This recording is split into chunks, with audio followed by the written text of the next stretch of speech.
So what about the robot? We get introduced to B at the beginning, and one thing I noticed about B is he has one of his wheel covers is a different color than the other ones, right? So I thought that was like an homage to C-3PO having like a different colored appendage, you know. I think like, that's just sorry, it's my dog. uh-huh. I think that's just a typical Star Wars universe thing where everything's banged up and patched together, particularly Especially on what's the name of the planet that he had been living on with his adopted mom for Eric's. Eric's, yeah. Eric's is much like Tatooine. The population's poor. Nobody has anything. It's all secondhand stuff. Kind of the outreaches of nowhere. So that it didn't make me think of anything more than that. B was, you have to have a soft spot for that one because they tried really hard to. It's basically his dog. It's just a robot instead, and can talk. In fact, the dog's like urinate on him at the beginning, and then he has to defend himself by pulling a R2-D2, like when R2 zaps like Salacious Crumb or the Ewoks, like he has that little zapper. So B has one of those and he scares the dogs off, but they have no respect for him. Droids do not do well in the Star Wars universe. They are second-class citizens for sure. Oh, for sure. But to make a dog-like robot who is very sentimental and is supposed to pluck your heartstrings, it's really easy to screw that up and make it super sappy to the point where you don't like the character because it's so obvious. And they didn't do that with this one.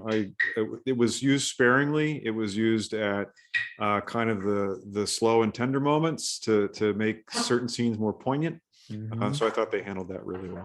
They did. In fact, when Cassian's mother passes away, it's B's reaction that evoked the most emotion in me. It wasn't any of the other characters. It wasn't Bix.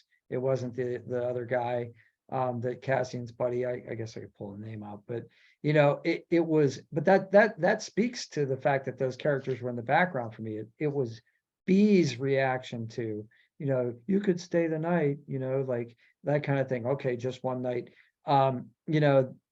Those kinds of very human, very childlike, very lost, Right. reactions. And it was like, that's what drove home her demise for me.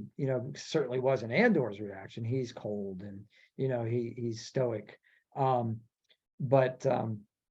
Yeah, I thought that was interesting. The other android, who was actually an android, like human shaped, was the KX unit on that pleasure planet or the beach resort planet. And yeah, that just pins them against the wall. Yeah, we're expecting K2SO, right? Because we're expecting that wonderful Alan Tudyk, like hilarious comic relief. No. This is what their primary design was, right?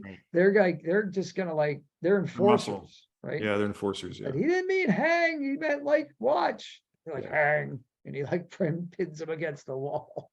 The cement wall. I did spend a little bit of time thinking about that because that was a really great scene, and it made me think about how seamless it was because these units are they're like 8 feet tall, 9 feet tall, and they're just pinning him up. His feet are dangling, but you don't whatever series of levers and green screens and wires that they use to achieve that, seamless. It just looked like they filmed something that actually happened with a giant robot. Yeah.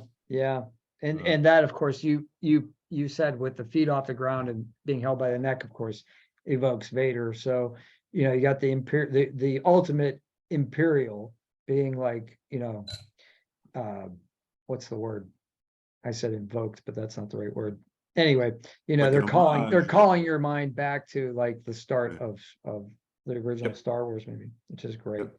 So there are great moments, I think, in this series.